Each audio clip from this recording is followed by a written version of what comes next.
You came to this country 4 years ago. Yes, madam. Everything gone well, has it? Yeah, sure.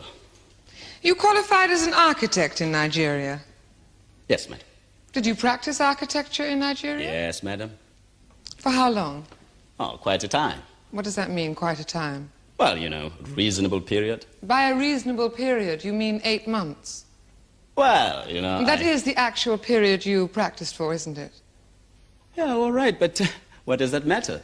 You were laid off? Couldn't get another job? Oh, no, man, I quit. There aren't that many opportunities for young architects in Nigeria, are there? And that is why you came to Britain, is it not? Oh, no, man, I didn't look. I didn't want to be an architect. Then why did you decide to come to this country?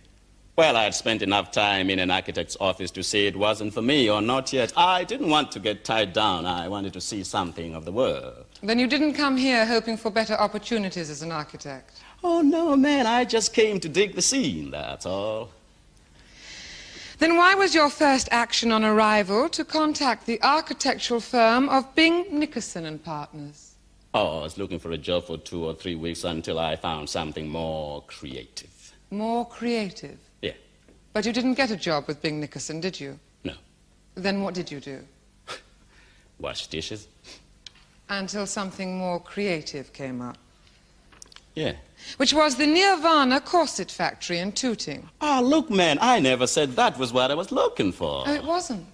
Oh, come on. Oh, you didn't feel liberated designing corsets?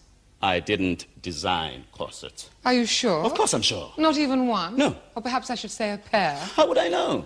But then what did you do at the Nirvana corset factory? Swept floors. Whilst you waited for something more creative. Yeah. And what was your next job? I don't remember. Might it have been on the London Underground? It might have been. Yes, it was. You operated a lift on the London Underground. Then you emptied dustbins for the Lambeth Borough Council.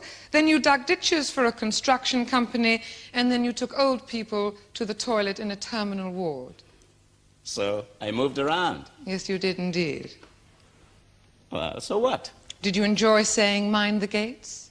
It was a job. Did you find emptying dustbins creative? I didn't have to.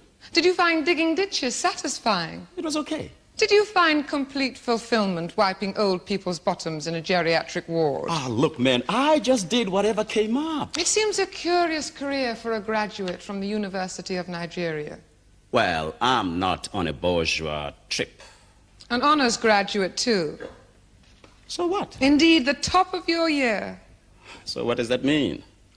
You know, if I couldn't practice my profession and had to wipe old people's bottoms instead, I think that would make me very angry. Oh, well, that's you. Yes, it is. But if I suspected that the reason I couldn't practice my profession was because of the color of my skin, that would make me even angrier. That's your problem, man. No, it's not my problem, Mr. Williams. I do practice my profession, and the color of my skin is no hindrance. I suggest it's your problem. It's not my problem. I suggest it's very much your problem.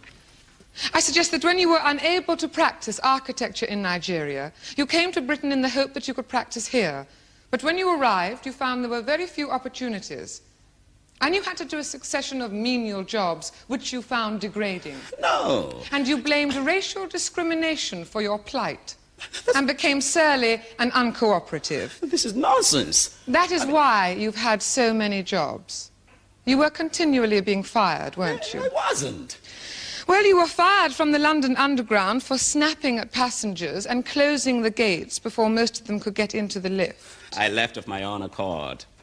You were dismissed from the Lambeth Borough Council for disposing of housewives' washing lines as well as the contents of their dustbins. That's not true. I left because I wanted to. And you were sacked from the construction company for burying the foreman's crash helmet under a pile of clay. That's a lie. His helmet fell into a hole by accident. I wasn't even there, but I got blamed. And you were given notice from the geriatric hospital because, humorous that you are, whilst ministering to the bottom of an old man of 87, you substituted for a toilet roll a piece of sandpaper. And that never happened. I left the hospital of my own free will. You were fired, just as you were fired by all the other employers.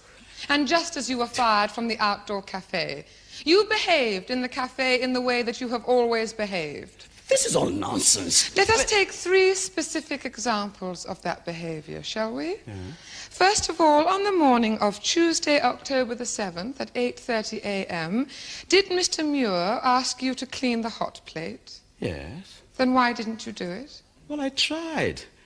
I scrubbed for half an hour, but I couldn't get it clean. It was covered in hard burnt egg. So Mr. Muir had to clean it himself. It took him 5 minutes. Oh, sure, it was easy for him. He used some special stuff. Magic, perhaps? Oh, no, man. Some special powder he keeps locked up in his cupboard in his office. I suggest he used ordinary Hercules. Hercules?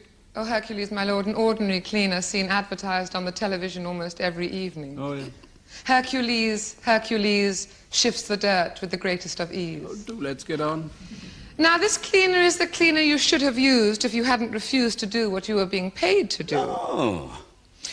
Let's move on to the morning of Friday, the 10th of October, when you were 43 minutes late. I wasn't 43 minutes late. In fact, I was 5 minutes early. Well, how is it nobody saw you I was in the lavatories. for 43 minutes? I was cleaning them. Well, nobody heard you. They wouldn't through the door. Mr. Muir will testify that he went to the lavatories in that 43-minute period and he didn't see you. He didn't go in. Nobody did. I suggest you were late, and that you were late every morning. I wasn't. I suggest that you were not in the lavatories that morning, but on the morning of the following Wednesday, you most certainly were. Yes. I'm talking about the morning of the 15th of October at approximately 11 a.m., when Mr. Muir caught you coming out of the lavatories. I don't know what you mean by caught. I wasn't trying to hide anything. Didn't Mr. Muir catch you not washing your hands? How could he catch me not doing something? Am I not right in saying that the wash basin, the sink used for washing hands, is not in the lavatories, but in an alcove off one corner of the kitchen? Yes. Which means that on coming through the lavatory door, one would have to make a right-angle turn to get to the wash basins. Uh-huh. And that you were halfway across the room before Mr. Muir stopped you and asked you why you weren't going to wash your hands. I wasn't. He was standing right behind the lavatory door when I came out, waiting to pounce on me. I didn't have a chance to turn. I suggest this wasn't the first time Mr. Muir had to correct you for your lack of hygiene in the kitchen area, what he calls your dirty habits. The dirty habits were inside his head. He warned you this was the last straw, didn't he? Ah, he bullied as usual. Which is why he dismissed you when you dropped the tray later that afternoon. It was an excuse. It was the culmination of more than 2 weeks' appalling behavior from you, wasn't it? Nonsense. Engendered by your resentment of being black. No. I suggest that Mr. Muir, and not you, is the victim of racial hatred. That's crazy. And that far from trying to incite racial hatred, my client is trying to avoid it. That's perverted. And that it is you, not he, who is trying to incite racial hatred.